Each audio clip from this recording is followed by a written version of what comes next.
What's going on, y'all? Welcome back to another episode of the Struggle to Strength podcast, your source for real life application on how to turn your struggles into strengths in all things mind, muscle, and money.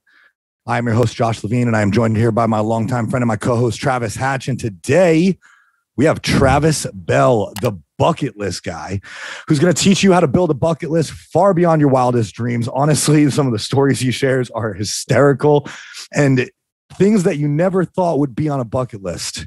We're going to teach you how to put it on, and we're going to teach you how to actually make it happen with the My Bucket List acronym. You guys, this is massively helpful.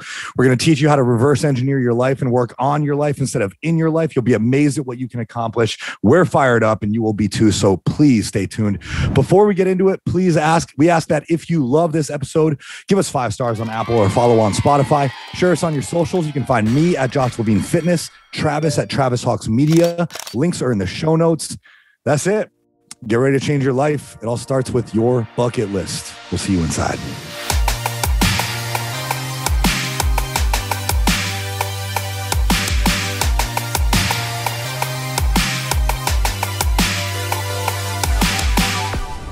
When did you get dubbed the bucket list guy? No, someone called me the bucket list guy about 10 years ago. So, or just over 10 years ago. I was in the personal fitness training industry here in Australia. I was one of the first personal trainers kind of running around Melbourne. Started in the early kind of 90s. I'm 40, I think how old am I? 48 now. So I started, literally one of the first personal training companies in Melbourne here when it was kind of like this industry was just starting. So I started that pre-internet, pre-Facebook, pre-OnlyFans, that's for sure. And then started with one client, ended up with tens of thousands. Was the first to franchise personal training studios in Australia. Over 2 million personal training sessions, about 300 personal trainers working under our umbrella, and did that for 20 years. So it was my whole identity. But I grew that business. Love helping people. That I was a jock. I'm a surfer. I surf every day, and a swimmer, surf lifesaving guy, growing up, and then. Did a uni degree in phys ed, and then got into personal training, but grew the business into a bit of a monster. I sort of became too much of a lawyer. Some toxic people in my life happened. Some shit went down, some legal stuff, and one thing led to another, and I ended up with, albeit mild depression. But instead of, so this is a long story short, long story long, but instead of going on like heavy antidepressants, which I knew a lot of other crew were taking, and basically, like a zombie through their life. I was like, no, fuck that. I just don't want to put a Band-Aid over the top of it. I wanted to get to the root cause. And so I went to, and when you're in a state of depression, you don't feel like doing anything. You don't feel like leaving your room. So I forced myself to go to every course I could imaginable, learn about positive psych, NLP, life coaching, Burning Man, ayahuasca.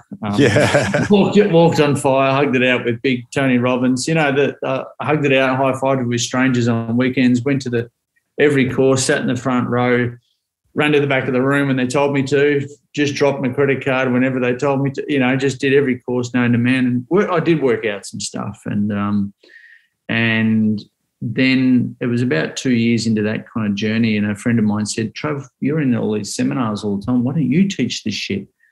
Literally, that's what he said, all this personal development stuff. And little did I know that was the turning point. And that was about 10 years ago, and I went, oh, fuck it, all right, I'll use it as a sign. I put on a talk. I nearly had to pay the 40 people to come to my talk, and it was shit compared to what you've seen my TED talk and everything. And I'm still critical on my TED talk. God, when I watch back footage of that first talk, I go into cold sweats. So I put on a talk. and started about halfway through that talk. I packaged in everything I learned. I've always been an entrepreneur my whole life. I've never actually had a job.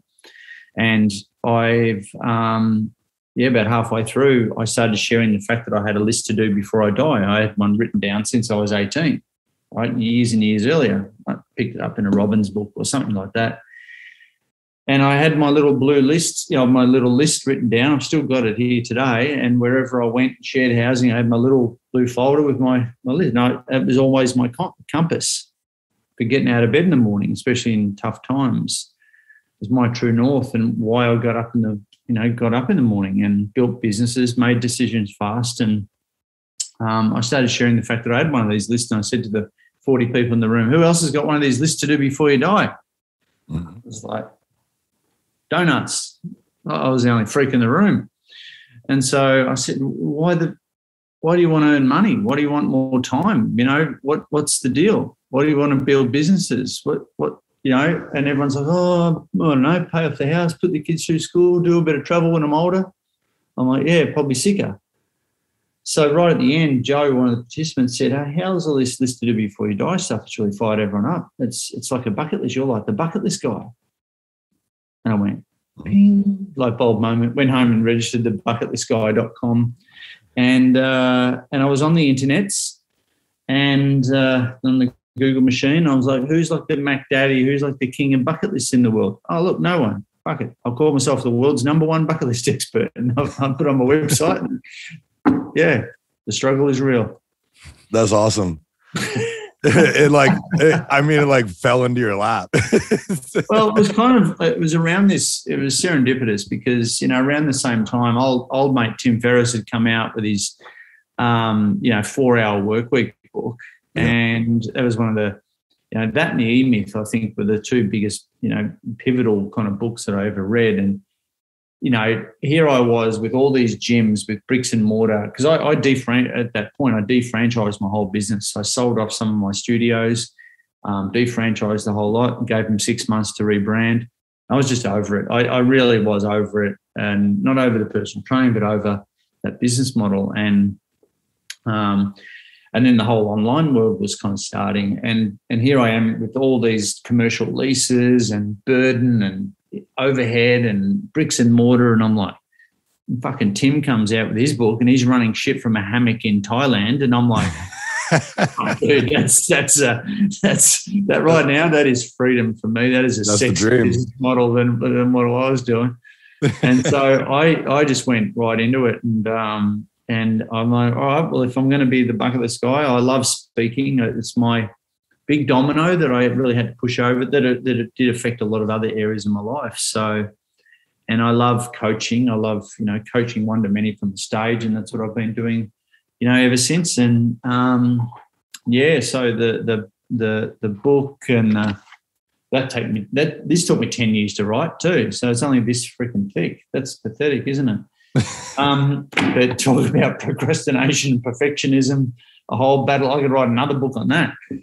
But being a keynote speaker has allowed me to run around the world, speak from my heart, be authentic, rock up to conferences, get paid pretty well, and then speak for an hour, what most people get paid in a month, and then go and do some bucket list shit. Yeah. I have a question about like getting there, because you mentioned Tim Ferriss, and like that's obviously I've read that book a couple of times, the 4-Hour Work Week. That it's a great book, and that's kind of like, I don't know, I feel like that's the goal. But do you think that to get to that point, running shit, from your computer in a hammock, do you think that there is a period of like grind that you have to go through? Yeah. Or is it possible to like jump right into that? You know what I mean? Like, do they have to go through that period of like working their asses off to get to develop the work ethic and the systems and everything to be able to actually pull that off? Or do you think it's possible to do it without that? Yeah, look, I talk about this quite a bit. It's a really good question, man, because I think that a lot of people, especially now, they don't have a minimum viable product before they go to market. So, there's a grey area there. I wasn't an idiot. I still got mortgages, investments, and bits and, overheads to pay. So, and this is where a lot of people fuck it up, is they go, hey, I really hate my job. I really hate my career. I really want to get out of it. I'm going to quit. And it's like, well, and I call it like this: like you've got your have to and your love to on a teeter-totter, or what do you call it over there? A seesaw? Yeah. So you got your love to down here and you have to. So there might be a fair bit of pain in your current job, your current business. But you're an idiot if you think you can just get rid of it straight away and then suddenly jump into your love to and think that that's going to pay all the bills and that's going to, it's going to be rainbows and unicorns. But people, what they don't realize is they've got to just find flexibility in their have to job. Normally it's a job, and then build up a minimum viable product to get some cash flow coming in. And right here, where you're doing something that sucks, doing something you love and really want to break away from the thing that sucks and go towards your love to and live your authentic, life and your perfect, blah, blah, blah. But people don't build up, this monthly cash flow in this love to business, it could be, or pursuit, before totally ditching their have to. So this is where you get really busy here and you're really torn. But you've got to get that, that foundation of conviction before you totally go, all right, I've got enough conviction now. That's all the proof that I need. Let's drop the have to finally, and let's go into the love to. Now, so I sold off. I leveraged myself in the business. I sold them off. I got rid of some of the overheads. I had 3 of my personal training studios in a business, in another company. I kept them. I had a manager in each one of them. And a bunch of staff, and I was pretty hands off to the point. So they were ready for sale, and then I got rid of 1, 2, I got rid of 1, 2, and then 3, and then finally on the last studio, then I went bang, totally into doing what I'm doing now. And there's a little bit of cash sitting there, so it wasn't totally a ridiculous, just pivot like that. And I think a lot of people, they fall in love with whatever's on social media, and they go to a seminar and they come back on Monday morning, they quit their job because, the girl on the stage said, find a career that you love and you never work a day in your life. Yeah, well, I hate my job at the bank and I'm going to go and pursue my dream, and Monday morning to go in and quit. Now that's why, what is it, 80, 90% of people fail in business. No plan. Sure, it's easier to start a business and stuff these days. But in the last 2 years with COVID and everything, there's been an 89% surge in new business startups in America. It's crazy. It's just got super noisy. And so trying to stick your head above the noise and get noticed and get attention, it's a lot fucking harder than it was 2 years ago. Oh, yeah. That's interesting because I think, Travis and I both, our businesses kind of took off during COVID, like right when COVID hit. It was actually a catalyst for me. I was still training, probably 95% in person before COVID, and I had barely an infrastructure set up to move things online, just enough so that when COVID did hit, I could move all my in-person clients online and still have an income. And that was the catalyst for me, where I was like, oh, well, I've always wanted to be able to work remotely because I like traveling. I got a lot of bucket list shit to do. Yeah. And the best way for me to do it is to be able to build a life and a careir that allows me to do that. I think COVID has been, for those that are adaptable, those that have got the right mindset, maybe you've had to have if you thrust into it and you had to start something new and you got no idea, and you really had no inkling, but you were kind of forced to, like a lot of these hospitality businesses that suddenly had to go online and do delivery and stuff like that. A lot of them were just crumbled because they got no idea about how to do anything online. They're in hospo. And so, but those who have that adaptable, innovative kind of mindset, COVID's been a blessing. COVID's been great for me. Like, it's forced me to innovate. Like, we've got was it 3.5, nearly 4 years ago, we launched Certified Bucket List Coach. So we've got certified bucket list coaches teaching my stuff and our programs to companies around the world in 22 countries. So, and I'm CEO of it. And literally COVID came on and affected different people, different countries around the world in different ways. But everything basically dried up, and we were doing, all of our coaches were doing on like face-to-face programs, going into companies, going to their work, into their boardroom and conference and doing, and like, no, can't do that anymore. So we had to pivot, and within 7 days, we replicated everything that we do offline, online. And now that's here to stay. Mm-hmm. And we're actually servicing more people, more clients as a result. Mm-hmm. So it was gun to your head innovation, adaptation, and radical collaboration. And the cool thing is now it's our main business. And so thanks, COVID. It's weird to say it, but it does. But if you're like, no, this is my way, the highway. It's we've always been successful doing this way. I think if you certainly at this point in time, if you're still bitching and complaining about how it used to be, then get out of business, go get a job. Yeah, you're gonna fail. Yeah, you need to be adaptable. You're dead, and it's a good. And it's also been a blessing because a lot of people, not just in business and the adaptability that I just shared, but it's what it's given us, I think, is a really great and unique opportunity to all collectively take a big, deep breath in and to recalibrate on our happiness and what gives us meaning and purpose and fulfillment. So a lot of people have realised that they're in a bad relationship. People have got even a bad relationship, started new ones. It's forced family time that's helped and hindered some families. It's allowed people to discover their own hometown. It's allowed non-business people to go online and run businesses and start these side hustles, like I said before.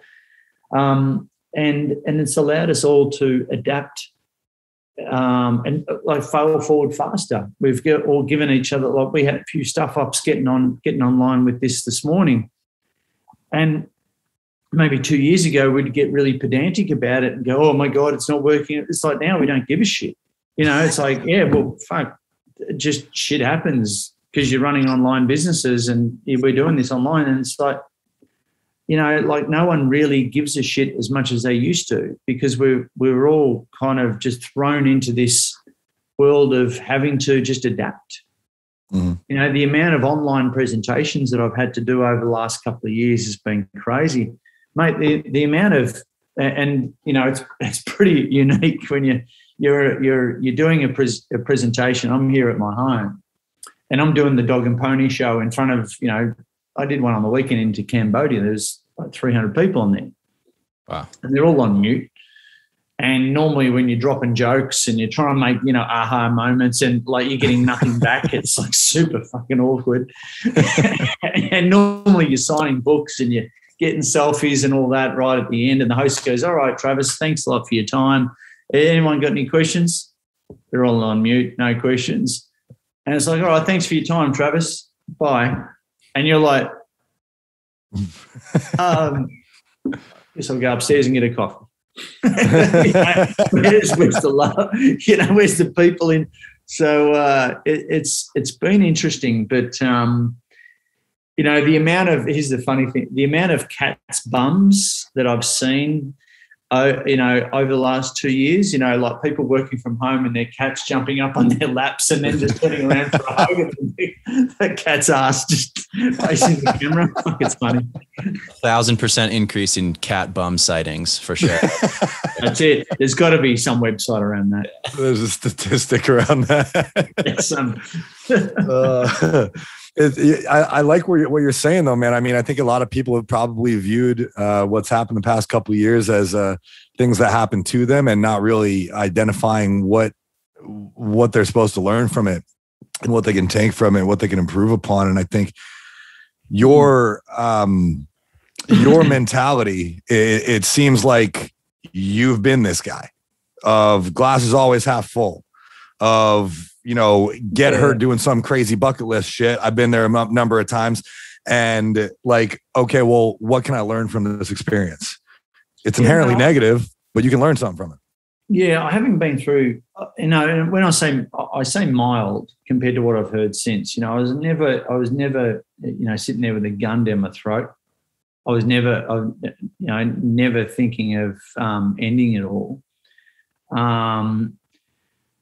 But when and plus I've had a lot of people contact, like we've done my company did nearly 2 million personal training sessions. Mm. Like I've had a lot of people contact, and since the age of 20, I'm 49 now, 48 now, 48, 49.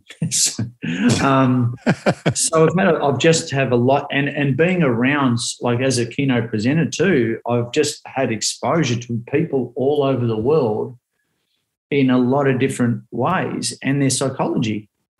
And I've been banging this bucket list thing for like over 10 years now. And I'm still like, my biggest limiting belief from the word go was, why do people need to hear about a bucket list? For God's sake, just write one and go do it. But people don't, man. They're just so busy being busy. They're busy in their life. They're not on their life. Mm-hmm. And they're so busy just trying to earn, trying to optimize their business, their career, their job to earn, and when optimized, it should produce, cash flow and time flow. But that's the most goal, what most people go for. They want to pay off the house, put the kids through school, a bit of trouble when they're older, like I said before. And and I'm still flabbergasted the fact that I say, hey, write your bucket list down, get it out of your head. And it's like I've discovered fucking fire. Oh my God, write this stuff down. It only exists in my head. Yeah, but your bucket list is up there with your to-do list. And guess which one gets done first on a day-to-day basis? And I say a bucket list is a tangible life plan. And that's how I've constructed it. Where your business plan or your career plan should fit into your life plan and not be the other way around. So this really brings home that work to live principle for people. And it's really been, especially over the last 2 years, it's really been the light at the end of the tunnel for a lot of people, which has been cool. And because, as you've seen with the TED Talk, it's not just about travel. Travel is one of the 12 components to make a personally meaningful and holistic bucket list when you go through the My Bucket List blueprint that I created. And that was created to help people be happier and experience more of their own fulfillment now rather than wait until they get the time and money to do all the expensive travel that they want to do, that they wait until some day of the perfect time. I want people to be happier now. Like that's with the mental health stats right now. If you want to know about a thing that really fucking drives me, it's the mental health stats. Right now we've got like depression, anxiety, at astronomical highs, and then we got, suicides, youth suicides. And we've even got this thing now, guys, called the loneliness epidemic. It's actually a thing. It's the adverse effect of social media. It's fucking scary. Mm. And then you go throw COVID on top of that and lockdowns and everything else. It's a perfect storm. It really has been. We're seeing that happen right now. So I've been aware of that. This is one of my drivers for why I do what I do and why I've stayed the course, which is the hardest thing to do as an entrepreneur, is to put the blinkers on and just stay on one track. Mm. So I've been on that track for over 10 years, saying basically the same thing, but new ears, new audiences, waking people up. People are dying at 40 and being buried at 80. So many people are sleepwalking through their life. So many people are just waiting for the perfect time or someday to come around. And they live in this world of, like delayed gratification. I'll be happy when syndrome. Mm-hmm. And one of the pillars of positive psychology, and that's basically what I teach, is positive psych, is to help people experience more meaning, fulfillment, purpose and gratitude now, and be present to that now rather than wait until later on and sacrifice my happiness to enjoy later. And so, so basically it's my little way of doing my bit to help hopefully change the narrative around some of these stats, these mental health stats, especially in our youth. I'm a stepdad to 4 kids, and I've got 2 14-year-olds here, and, you know, like I don't want them to be a statistic. I want to, you know, I don't want them to go through what we've gone through and believe the bullshit that we've been fed, and, you know, to intentionally design their life, not just fucking exist, but live. Not just live by default, but live by intentional design. That's what it's all about. And I believe a bucket list has helped. And I've had so many people, and I guess I get, you know, so much social proof over the 10 years of me doing this, whether it be from a coaching program, from one of my coaches or a stage. It's so much social proof where it's actually really help people in their life and their families. So, you know, people can dismiss, I don't need a bucket list. I'm pretty good. All right, cool. If you're happy, you're happy. That's cool. Maybe it's not for everyone, but it's helped more people than it's helped people that thought they didn't need help. Yep. And I think it's a noble cause. I think you're right. I think a lot of people tend to, and I've never heard it put the way you put it, but I think of my business the same way as, you know, if you want to be successful, you work on the business, not in the business. A lot of us, when we start coaching, for example, get caught up working in the business. And so the concept of working on your life, not in your life, you know, planning for great things that you want to do and not getting caught up with paying the bills and, you know, making sure that obviously you want to make sure that like your family is well taken care of, but that's just the things that are in your life. What are the things that you really want to do? So when people come to you in this position where they're caught up in their day to day and they're not thinking long term and they're not thinking of what truly will bring them fulfillment, I know you have like the 12 steps, and I think, correct me if I'm wrong, it's a bit like AA. Yeah, exactly. And to be honest, like the 12 steps from AA can apply to fucking anything. So, but I need to drink afterwards. Yeah. But you have an acronym called My Bucket List. Like, what do you do with these people to help them identify what they can do? Obviously, we write down our bucket list items, and you mentioned, was it 12 different areas of bucket list items? Yeah. Like it's just there. Like it's, you know, and they can go to the TED Talk, they can buy a book, I'm sure. But, and we've got we've got a challenge on at the moment. We're launching next week, funnily enough, on the 11th, which is buildyourbucketlist.com.au. It's free. And it's just my way of helping people, and people get to have a one-on-one chat with me as well. But yeah, basically, it's the acronym My Bucket List stands for like it's designed. I designed it to help a person go north, south, east, west in their own brain and help them extract and articulate a personally meaningful and holistic list. Right? Way more than obviously just travel. So real briefly, it's my bucket list. So M, meet a personal hero. Y, your proud achievements. B, buy that special something. U, ultimate challenges. C, conquer a fear. K, kind acts for others. E, express yourself. T, take lessons. L, leave a legacy. I, idiotic stuff. S, satisfy curiosity. And T, travel adventures. Nice. So when you go through all that, I've got about 350 things on my bucket list still yet to do, and I've done about 300 things on my list. And some of them will be, I'll get around to it. Some you'll have a burning desire to go after. They'll be 8, 9s, and 10s out of 10 in terms of your motivation to go get those. And if you're not clear, people don't know what they don't know. Right. And when you go through the process, people who are full on goal setters and all this, like even those people are like, fuck, where did this come from? And it's like this extraction process that they didn't even know that was in them, and if you don't stop, give yourself permission to dream and go deep and really unpack it all, your goals, your bucket list items could be, relatively shallow. But if you really, and here's the thing, what I encourage people to do is, whether you got partners or not, have one for yourself, have one for you and your partner, have one for you and your family.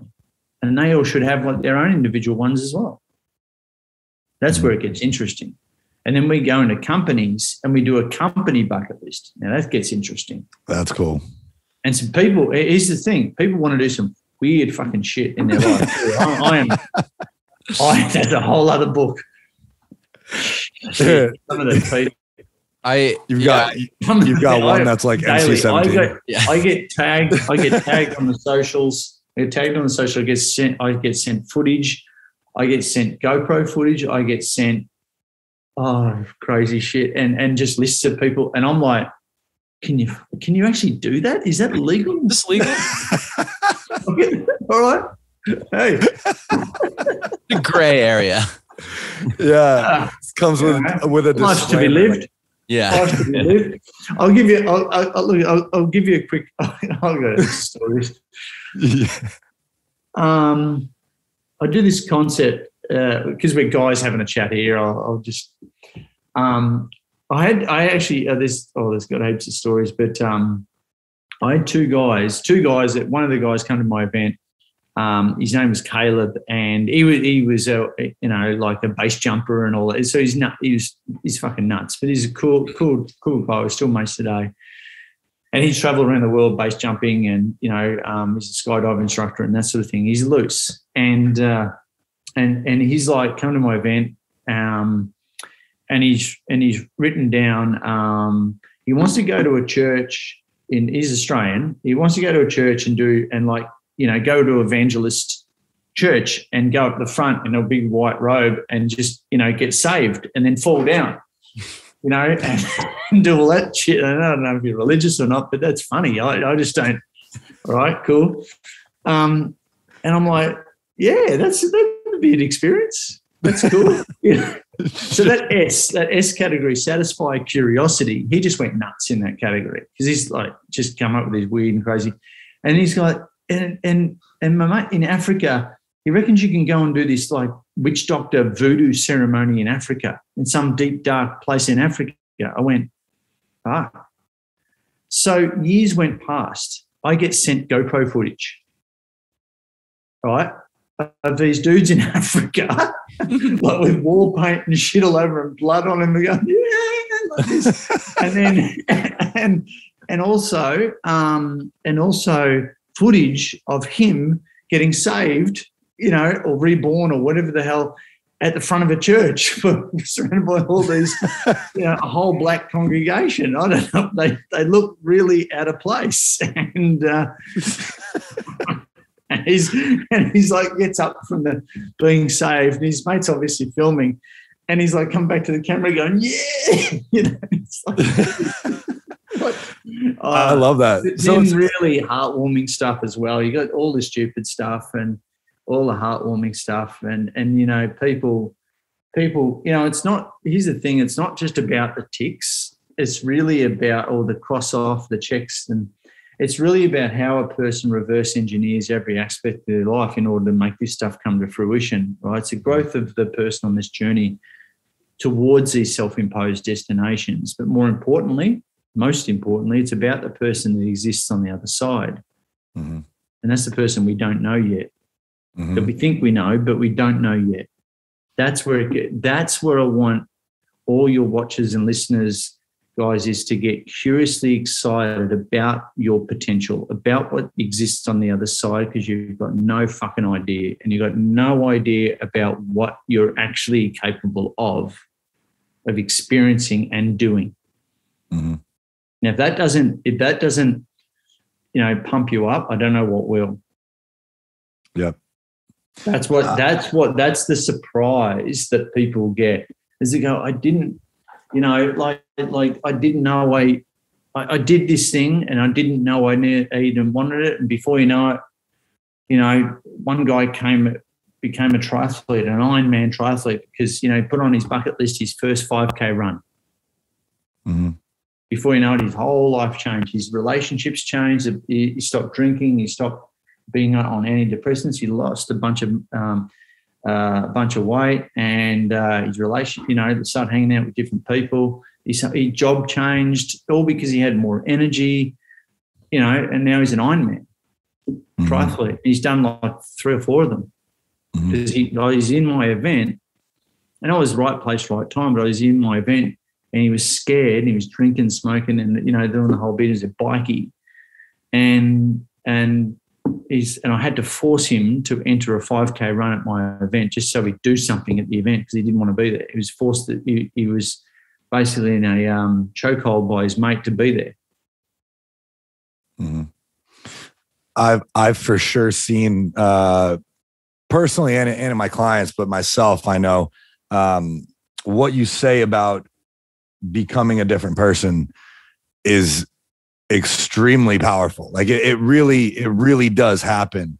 From and I've experienced it through a number of things that have happened for me and experiences that I've been able to obtain. Most recently, this year's Burning Man, which, as you might be aware, like wasn't a real burn. It didn't really happen, but it was incredibly powerful. Yeah, wow. Yeah, it was. There cool, wouldn't have man. been that many people there, sure. No, there was about 20,000. Yeah, right. Showed up, and so last year was about 3. This year was about 20, and but yeah, man, these experiences, they really do change who you are. The thing that I like that you're talking about right now is the opportunity to reverse engineer how you can get to those things, and they don't necessarily have to be massive trips or like they can be weird things like standing up in front of a church and do it the whole 9. Yeah.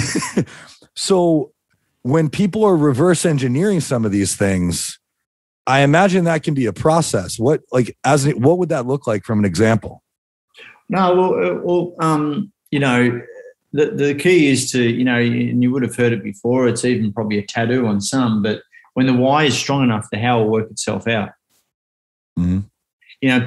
People are so hung up on it's not a matter of resources, it's a matter of resourcefulness. Mm. When you want to do something that bad. The thing is, we apply that to maybe business and that, but we don't apply it to our lives. We apply it to maybe buying a house, maybe getting into a particular school, or maybe, trying to get laid. We become infinitely resourceful, right? And we use whatever means necessary. And but we don't apply that to other areas of our life. Now, if you actually map that psychology, that journey over into other areas of your life, amazing things can happen. Being resourceful. So people think that their bucket list is actually quite expensive when it can be creatively looked at. People have wanted to climb mountains like Mount Kilimanjaro. This girl was really, one young girl wanted to climb Mount Kilimanjaro and go on a Kruger National Park and do the game drive thing and all that over in Africa. So she raised money. She raised money for a charity, and it was a mental health charity, and that got her over there, being creative, things like that. So I say put the big things on there, the small things on there, and then start with the low-hanging fruit. Go do the easiest ones first, and that gives you the momentum and motivation to smash through the bigger ones. It creates a bucket list snowball effect where it builds momentum as you go. It's about choosing happiness. What are you doing this weekend? Well, are you doing something on your bucket list locally? Mm-hmm. And that gives you the momentum and motivate, and involve others in, I'm proud that we've created a Facebook group now called Your Bucket List Life. And it's all, I'm doing daily videos in there and just helping people, but everyone's really helping each other and being resource for each other. So a lot of people haven't got an ecosystem around them to support them on this journey. It's just me against the world. So, you guys have got each other, which is awesome. And that's the other thing about online is we've got online tribes and online communities of like-minded people. And we need to get around them and get involved and get engaged a lot more, because a lot of people are lonely, right? And they don't have that support. So let's create communities of support and we're doing our bucket list bit to help that. Mm-hmm. I really like this, especially one thing that was really resonating with me is around the travel aspect of it. Because one thing that's not bucket list to me or satisfying at all is like when you travel just to travel, where it's like, I'm going to go sit on this beach. You know what I mean? Maybe the first time you've ever been to a beach, just going to sit on a beach is like really cool. But to me, like, I don't get anything from that, like, oh, let's go down to whatever, Cancun or Florida and, sit on the beach. Like that doesn't, an experience that I had that was really powerful was like, I'm going to go get my scuba diving license. So, okay, how do I do that? Like I went to Thailand, to the island where they teach it. And I went through this course. I was there for like 3 months. During that time, I was on the beach a lot. I got to, you know what I mean? Like I hung out on the beach a lot, but like I was there for a purpose. And like that really changed the way I think about traveling to where, and I think you can apply that to like all the other aspects of your life. Like, if you're going to go travel, like what's the bucket list thing? All right, maybe I want to climb a 14,000 foot mountain. Well, I need to try like the little ones first. Now all of a sudden I'm hiking every weekend, That's it. Yeah. And one thing leads to another. And the thing is, we've got this concept of a reverse bucket list and a future bucket list, right? So you got 3 lists. You got a reverse bucket list, which is everything that you've done. So it's a really good gratitude exercise. So you start building that out and all the things that we've already done in our life, add it to that reverse bucket list as if they weren't a bucket list all the way along. And that is a foundational component of gratitude. When the chips are down, motivation's low, when you reflect on your reverse bucket list, which is basically what you play at your funeral, your highlights reel of your life, your videos and, put to your favourite song and it's like, all right, see you later. So, but that reverse bucket list, that should always be building as well. Because you're ticking stuff off your future bucket list, it moves over to your reverse bucket list and you keep adding to your future bucket list until you die. So as morbid as that sounds, and then find a vehicle that doesn't do your head in on a day-to-day basis, that spits out the time flow and the cash flow. Double bonus if you actually love what you do and you're of service to people, that being your business, your job, or your career, that then feeds the bucket list. And that's Trevor's big picture of life right there. So at the end of the day, it's all relative too. So my bucket list, not a comparing mine against yours, just sitting on a beach would be a miracle for someone who's had agoraphobia for 10 years. Mm-hmm. Yeah. That's a bucket list item. So we've got to, I'm always mindful that there's no judgment, like people's perception is their own reality, right? And just because I want to do stupid stuff and I find that, what some other stupid people, stupid guys like me want to do, I find that cool. And that's the sort of stuff, going to Burning Man and all, like doing Ironmans, but like we've got this third list and that third list is the fuck it list. So we've got the reverse bucket list, we've got the future bucket list and the bucket list. It's actually it's actually written in my book. It's called the bucket list. We're in here. So there we go. Literally. The bucket list. So I go into conferences and stuff and speak in front of groups, and some, C-level executives, kind of groups, business breakfast and that sort of thing. Everyone's in a suit and tie and I'm in there with tats and I used to have a mohawk and, jeans and T-shirt and stuff like that. And, and I'm putting up my, my intro video and stuff like that, going to Everest and doing Ironmans and not base jumping, skydiving and all that sort of extreme stuff. And I know like everyone's there going, no, fuck that. I don't want to do any of that. But it's all relative, hey, and that's what I've come to, accept over the years as well. That the thing that a coach should never do is impose their model of the world onto someone else. Yeah. Say my way is the right way. Live my life, and that's what unfortunately a lot of these coaches do. They think they're so good, they put themselves up on the pedestal, and you want to be like me. You want to. Like, hey, yeah, I want a Lambo, but I'm not, I don't really care. I'm a bit of a minimalist, to be honest. backpack around the world, living a minimalist lifestyle with, don't need all the material stuff. Just don't. Once did, don't now. As long as everyone around me is happy and we're having great experiences. So it's a lot easier to do the cool shit when you don't have a lot of shit to bring with you. Oh, 100%. And so,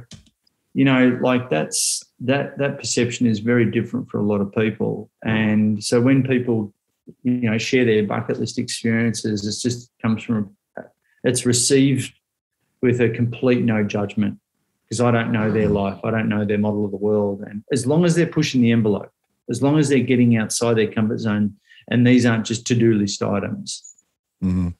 Yeah. I think the Facebook community that you talked about, I think is really valuable. I mean, myself as a coach, we have communities to help people feel more comfortable in reaching stating, reaching, and achieving their goals and changing their lives in the process.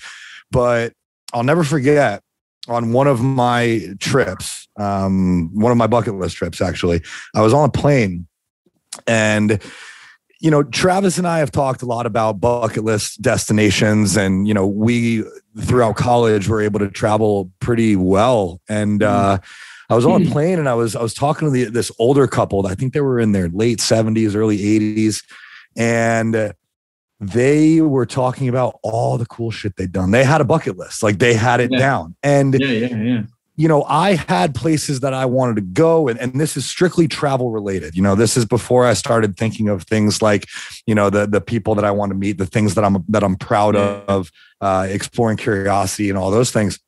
But I was like, all right, one of the things I wanted to do is I wanted to do a safari in Africa. I wanted to, see the Taj Mahal.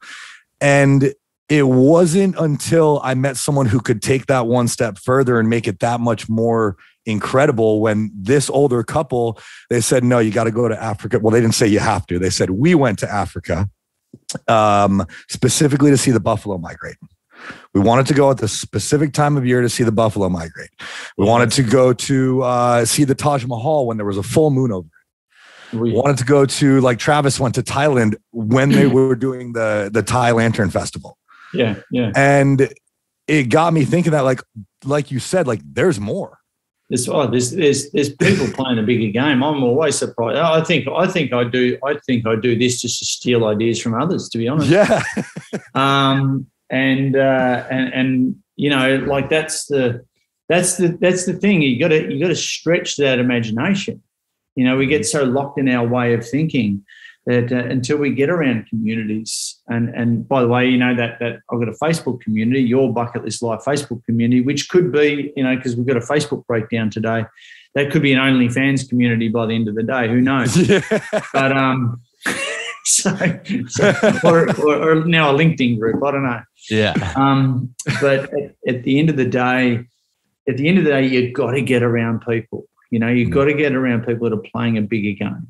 Mm-hmm. And that's that level of specificity is really what it's all about. I want to go travel around the world, but I want to go for certain reasons, certain reasons why. And I want to take people with me, more importantly, because, getting a selfie at the Taj Mahal, yeah, I've done it. I've done it. I've done the solo travel thing, and I get it, but I should tell you what, it's just so much better shared with people that you care about, that you love, your family and your mates and that sort of thing. Geez, and that's what the human experience is all about. Yeah. And I'm sure a lot of these, as you're talking about this, a lot of these bucket list items, they probably bleed together. I mean, the last time I traveled the world, it was 5 months, 6 months on my own. And I tell people that and they're like, oh, that sounds terrifying. And so I'm like, yeah, well, I got to do it by myself. And it was the first time I'd really traveled purely alone. Was not with anybody at all.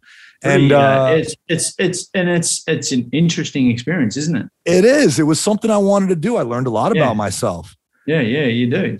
And so I think a lot of these bucket list items, when you're doing your My Bucket List in the 12 different sections, you might find that you can check off a few at once.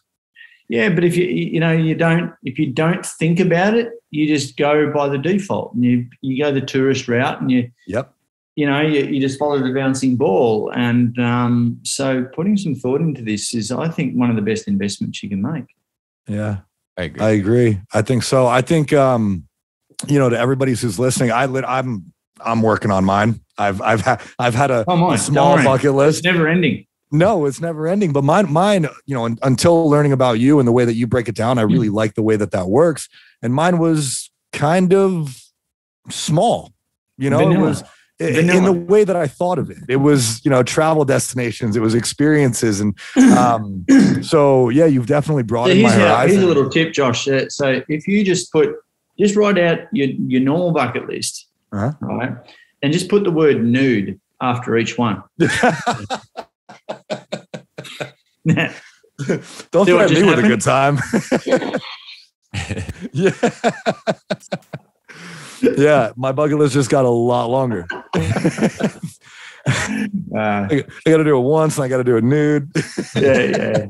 Oh, but no, it's you got to get around. That's why we do family programs as well, and doing this process with inside a company and stuff like that. It's super awesome, and how it breaks down, communication and how people share to each other.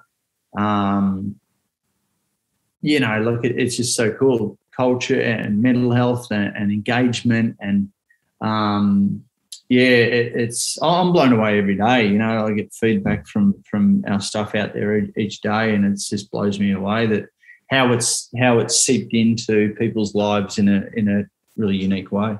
Mm-hmm.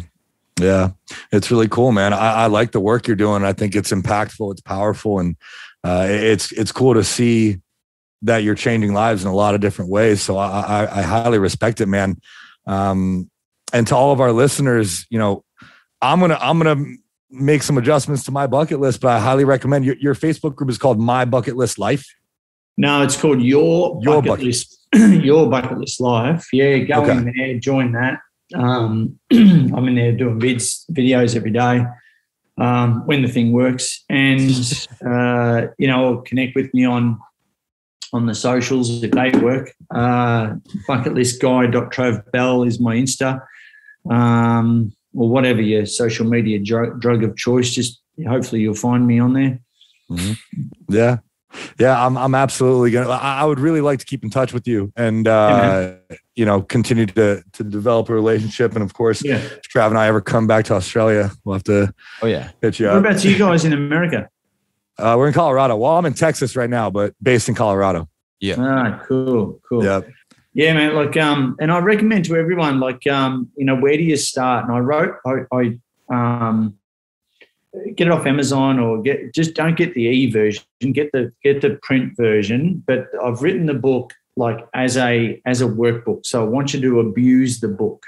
Mm-hmm. All right. You got to dog ear it. You got to put, tabs in it. You got to, but here's the challenge that I set for everyone who reads the book. If you want an autographed copy, then go to thebucketlistguy.com/book and I'll send you a signed copy. But I don't want you to just buy a book for the sake of buying another book. I want you to actually do your bucket list, unpack it all inside the book, and then send me your bucket list. Because book number 2 is going to be made up of 365 bucket lists from all around the world as well. That's awesome. And that's where you should see some of the shit that's going to be published. That's going to be like a coffee table book. It's the most non-vanilla Neapolitan book, Neapolitan fucking lists you've ever seen. I cannot wait for that one. I love that. Yeah, I'm gonna grab some inspiration from that one when it comes out. But we need accountability, so I need your list. Send it to me. You too. I got you. Send it over to trav@thebucketlistguy.com. There you go. That is my personal email address. Send it. All right. We will send it. And to those listening, I hope y'all send it too. This will be a fun thing for us all to do together. And yeah. And I'll also see you in the Facebook group. Yeah, for sure, man. For sure. Yeah.